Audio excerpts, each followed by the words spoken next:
It's a cold, crisp afternoon out at the Baikonur Cosmodrome in Kazakhstan. Temperatures hovering right now around 33 degrees Fahrenheit with some light snow flurries. But meanwhile, a NASA astronaut and 2 Russian cosmonauts are aboard their Soyuz MS-02 spacecraft, 160 feet atop a Soyuz loading at about 3:36 p.m. Central Time or 2:36 a.m. Baikonur, and was completed about 2 hours later. Good morning, everyone, or good evening if you've stayed up all night with us from the International Space Station Flight Control Room. This is Mission Control Houston.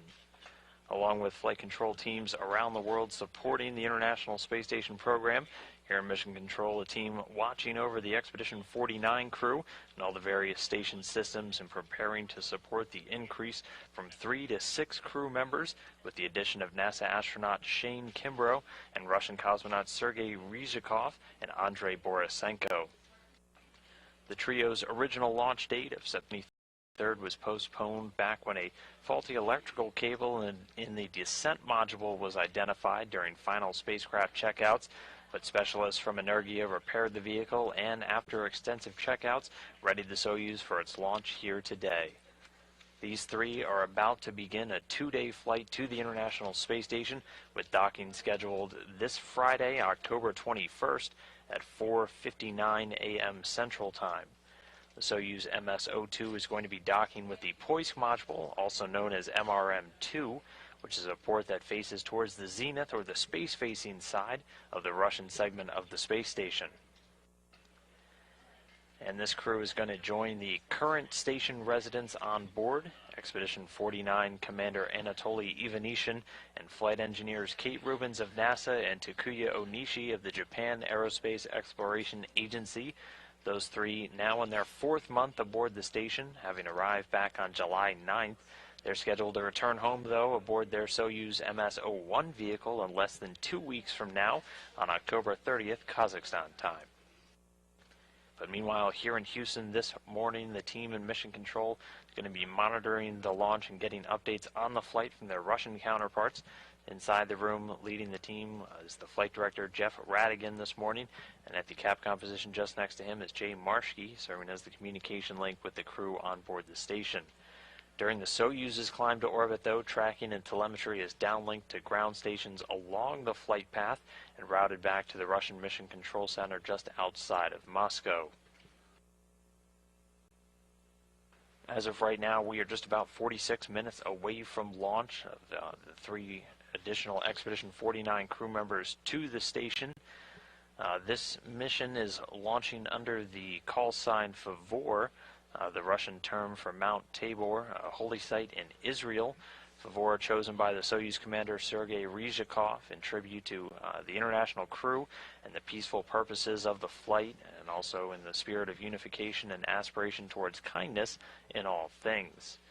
And then you'll be getting some live views inside of the Soyuz cabin throughout the ascent today, and you may see a small item hanging over the commander's seat.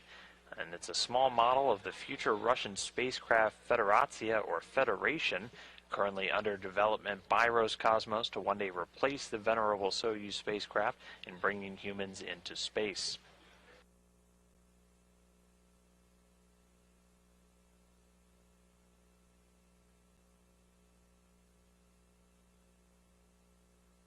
Veteran NASA astronaut Shane Kimbrough is going to be sitting in the Soyuz in the far right seat. He's making his 2nd trip into space today, but it's going to be his first aboard a Soyuz. First flight was 8 years ago aboard Space Shuttle Endeavour on mission STS-126. Shane performed 2 spacewalks totaling 12 hours and 52 minutes. Why don't we take this opportunity now to look at some of the values and skills he gained on his path to becoming an astronaut.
And that was a brief look at Shane Kimbrough, who's going to only be spending a very short 9 days as a flight engineer of Expedition 49 before he transitions into the commander role for Expedition 50, following the departure of Kate Rubins, Anatoly Ivanishin, and Takuya Onishi on October 30th. Joining Kimbrough today, veteran Russian cosmonaut Andrei Borisenko, who's making his second journey into space today and his second long-duration mission on board the International Space Station. He'll be in the left seat of the Soyuz, serving as flight engineer number 1. And he first flew into space in April of 2011 aboard Soyuz TMA-21, along with NASA astronaut Ron Garan and Russian cosmonaut Alexander Samokutyaev. Borisenko spent a month on board the station as a flight engineer of Expedition 27, and then was the commander of Expedition 28 for the remainder of his 5-month mission. This time around, he'll serve as a flight engineer for both Expeditions 49 and 50. And then in the center seat, retired Russian Air Force Lieutenant Colonel Sergei Ryzhikov. He's again in the center seat. He's going to be the Soyuz commander for all of the operations today, venturing into space for the first time today. He's a graduate of the Kacha Air Force Pilot School. Ryzhikov served from 1997 to 2007 as a senior pilot and chief of air flight across Russia, mastering the L-39 and MiG-29 aircraft. He was selected for cosmonaut training in 2006 and certified as a cosmonaut in 2009. And he'll also be a flight engineer for Expeditions 49 and 50. For now, though, everything's still on track for an on-time liftoff today. That launch time is 3:05 a.m. Central Time, 2:05 p.m. in the afternoon in Baikonur. At this point, the launch vehicle's control systems have been prepared, all the gyroscopes on board activated. During the climb to orbit, tracking and telemetry from the Soyuz is downlinked 2 ground stations along the flight path, and then routed to the launch control bunker near the launch pad in Baikonur, and then over to the Russian Mission Control Center just outside of Moscow. The flight's controlled from the bunker until shutdown of the 3rd stage engine, when it gets transitioned over to the Russian Flight Control Center. And then just seconds after the Soyuz reaches orbit, the vehicle's command and control system will be activated. Stored computer commands will deploy navigation and communication antennas, and the solar arrays will be deployed to collect power for use by the onboard batteries to generate electricity for the Soyuz systems. The first antenna to be deployed is the Core's rendezvous and docking antenna, which will provide automatic range and rate of closure information on the final approach by the Soyuz when it docks to the hoist module 2 days from now.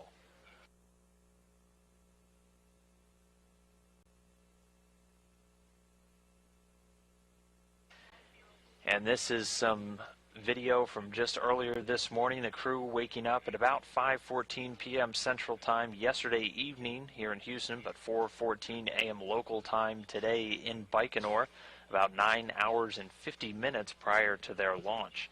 Crew members participated in all the final pre-launch activities, first going through the long-standing tradition of autographing the doors of the Cosmonaut Hotel in Baikonur, Kazakhstan.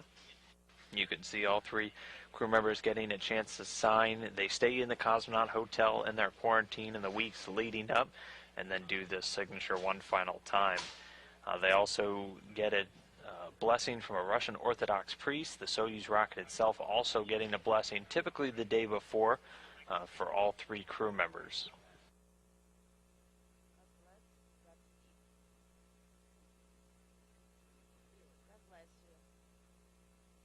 And just behind our 3 prime crew, you can see the backup crew, including NASA astronaut Mark Vande Hei there on the left. The backup crew more or less attached at the hip throughout these final weeks to the prime crew, and they're there just in the event that the prime crew, for whatever reason, wasn't able to make this flight. But as you can see, the prime crew making their way out of the Cosmonaut Hotel. That taking place at about 8:29 p.m. Central Time yesterday evening, or 7:29 in the morning in Baikonur, departing the Cosmonaut Hotel and boarding a bus for the ride over to the Integration and Suda facility at a place called Building 254 in the Baikonur Cosmodrome. The crew members walking down the way here, typically lined with friends, family, well-wishers, and program officials from all of the various space agencies involved. And you can see them getting onto the bus. This is one of the last few times that they'll have a chance to wave goodbye and see their family. They will see them again once they make their way to the suit-up building. But again, this happening just a few hours ago at 8:29 p.m. Central just last night, or 7:29 in the morning in Baikonur.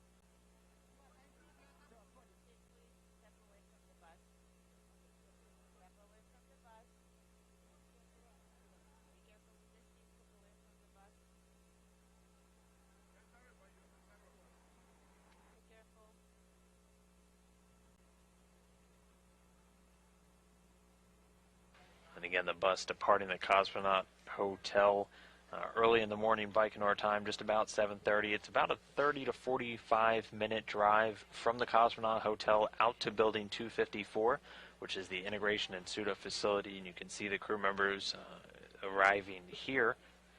They arrived at about 9:14 p.m. Central Time, 8:14 a.m. in Baikonur. Each of the crew members going through their final medical exams and then getting suited up in their Sokol launch and entry suits. And you can see the various specialists, the Russian support specialists here. You can see Sergei Ryzhikov getting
And now we're back with a live view of Pad 31. As you can now see, the service structure components have lowered. The clamshell-like gantry service tower retracted in preparation for the liftoff. As of right now, we're just about 26 minutes and counting away from that launch. Suli checks have been underway and should be completed some short time ago. Also, the emergency escape system has now been armed. The escape tower on the very top of the rocket would fire in the event of any problem during launch. The system designed to pull the spacecraft and the crew well clear of the booster, enabling the Soyuz capsule to then parachute to a safe landing in the event of an emergency during the launch or any of the early